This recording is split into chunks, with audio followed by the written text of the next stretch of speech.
Assalamualaikum warahmatullahi wabarakatuh. Selamat pagi teman-teman semua. Di sini kami dari kelompok 4 akan mempresentasikan hasil proyek kami mengenai kefir susu. Di sini kami beranggotakan yang pertama Erlangga Yoga, kemudian Siti Sarah, dan saya sendiri Ula Adri Piromati. Boleh di next.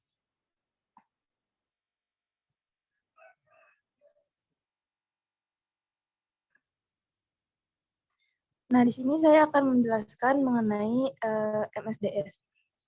MSDS dari kefir yang kami buat itu, yang pertama susu segar yang memiliki sifat fisik cair berwarna putih, hambar, dengan massa jenisnya 1,27 hingga 1,35 gram per mililiter. Kemudian titik bekunya 0,5 derajat Celcius dan titik didihnya 100,16 derajat Celcius. Kemudian sifat kimianya, susu ini termasuk asam laktat yang terjadi denaturasi, dapat terkoagulasi oleh panas dan enzim renin. Kemudian 90% mengandung asam lemak dan pH-nya itu sekitar 66 hingga 6,7. Nah, kemudian bibit kefir. Nah, bibit kefir ini berwujud padat, berbentuk butiran, berasa sedikit asam, berwarna putih kekuningan. Kemudian mengandung alkohol, sifat kimianya mengandung alkohol sebanyak 0,5 hingga 1%. Kemudian asam laktatnya 0,9 hingga 1,11%.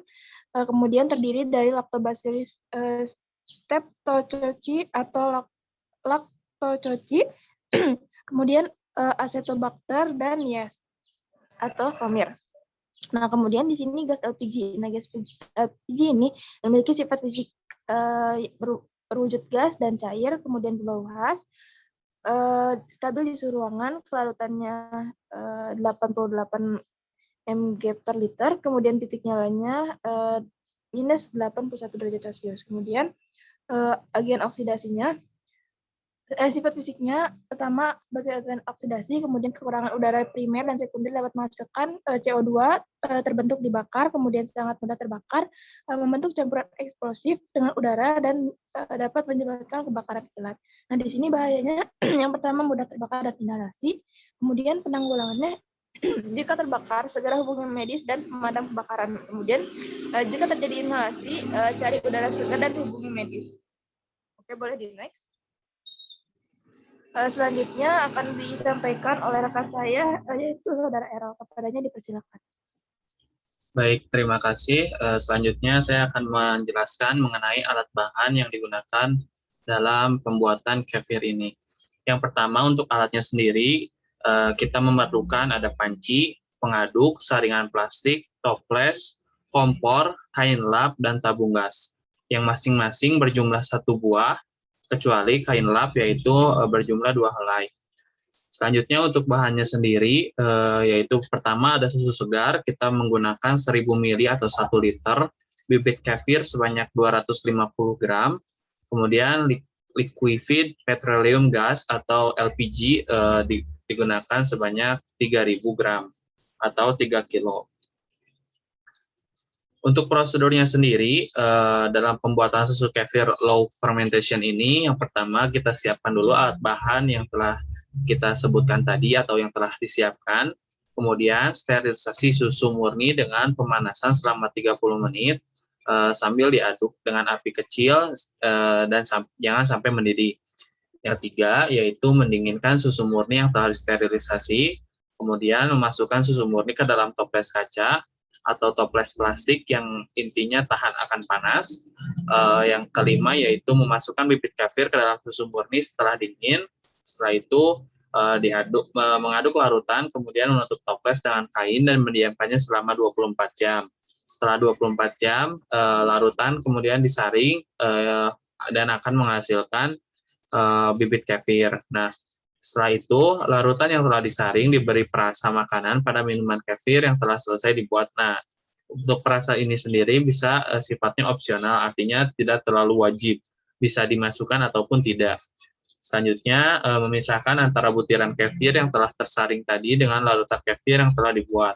Setelah itu, mencuci butiran kefir yang terbentuk menggunakan air matang dan simpan wadah tertutup untuk dapat digunakan kembali. Jadi, butiran-butiran kefir ini yang nantinya akan dapat digunakan kembali dalam membuat susu kefir yang akan dibuat. Untuk data pengamatannya sendiri, yang pertama, ketika memanaskan susu segar, sembari diaduk, dengan api kecil selama 30 menit, tercium aroma susu yang kita kenal sendiri secara khas ya. Kemudian air susu sudah panas karena adanya pemanasan dengan api kecil tadi. Yang kedua yaitu memasukkan dan mengadukkan bibit kefir ke dalam susu segar yang telah dingin. Bibit kefir ini berupa butiran putih, kenyal dan rasanya cukup asam. Bibit kefir tidak larut dalam air susu. Yang ketiga, memasukkan larutan kefir ke dalam wadah tertutup dan mendiamkannya selama 24 jam. Pengamatannya yaitu bibit kefir tersebar dalam air susu. Setelah 24 jam, bibit kefir akan terapung dan lapisan bawah atau whey-nya itu akan berwarna kuning. Yang keempat, yaitu menyaring larutan kefir yang telah dibuat. Bibit kefir menjadi menyatu seperti krim, tidak terbentuk butiran, tetapi tetap berbau asam. Yang ingin saya tekankan bahwa bibit kefir juga yang setelah disaring ini ada beberapa yang berbentuk seperti kerikil-kerikil. Nah, bibit kefir yang tersebut itu bisa digunakan juga. Setelah itu yang kelima, memberikan perasa pada minuman kefir yang telah dibuat. Larutan kefir berubah warna menjadi merah muda jika perasanya berasa stroberi. Selanjutnya akan dijelaskan oleh Siti Sarah. Baik, Bismillahirrahmanirrahim. Terima kasih pada rekan saya yang telah menjelaskan. Nah, pada kesempatan kali ini saya akan menjelaskan mengenai pembahasan gitu ya dan dokumentasi dari produk yang telah kelompok kita buat gitu. Nah, pada gambar pertama itu teman-teman bisa lihat dan sudah akan saya jelaskan juga, itu merupakan alat-alat yang digunakan untuk membuat susu kefir ini. Nah, untuk bahannya itu ada bibit kefir grain dan juga susu murni 1 liter, kemudian, pada gambar ketiga itu merupakan susu yang sedang dipanaskan dan sambil diaduk, kemudian susu tersebut dimasukkan ke dalam toples dan ditambahkan bibit kefir yang ada pada gambar 4. Kemudian di gambar kelima itu, setelah difermentasi selama 24 jam, kefir tersebut akan terapung dan lapisan bawahnya itu merupakan whey kefir. Nah, whey kefir ini juga masih kita bisa digunakan untuk diminum. Nah, di penampakan terapung dan lapisan keduanya itu terbentuk whey. Nah, untuk gambar ke-7 itu, keadaan bibit kefir setelah difermentasi selama 24 jam, yang awalnya bibit kefir itu seperti, tadi yang telah dijelaskan teman saya gitu, seperti kerikil bulat-bulat seperti itu, dan kenyal seperti jelly. Nah, sekarang, lebih seperti krim. Nah, setelah itu, jika bibit kefir telah berubah seperti krim tersebut dan sudah difermentasi selama 24 jam, hasil fermentasi tersebut, atau hasil dari susu kefir tersebut disaring untuk dipisahkan antara susu kefir, whey, dan juga bibit kefir. Nah, karena bibit kefir tersebut akan bisa digunakan, kembali untuk pembuatan kefir selanjutnya.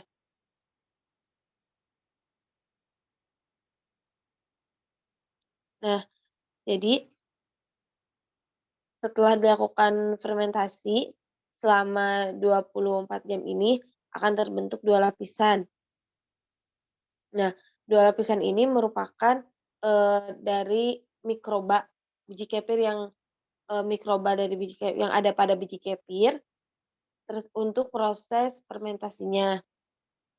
Nah, berdasarkan literatur yang telah kita kaji bahwa kefir yaitu susu kultur dengan starter berupa biji kefir yang terdiri atas mikroorganisme seperti Lactobacillus kefir dan spesies lainnya yang memiliki kaitan erat secara khusus.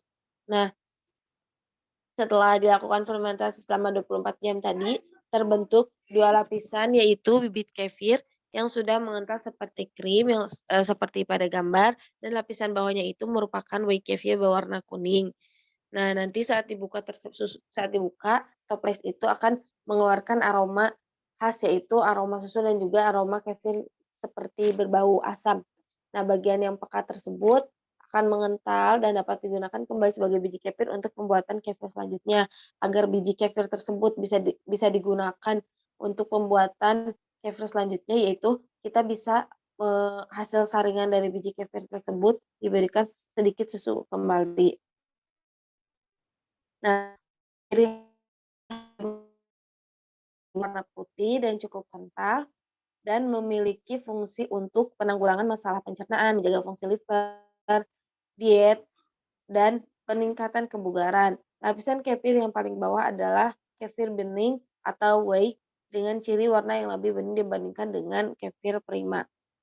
Nah, mungkin cukup sekian yang dapat kelompok kami sampaikan. Selanjutnya saya kembalikan kepada moderator.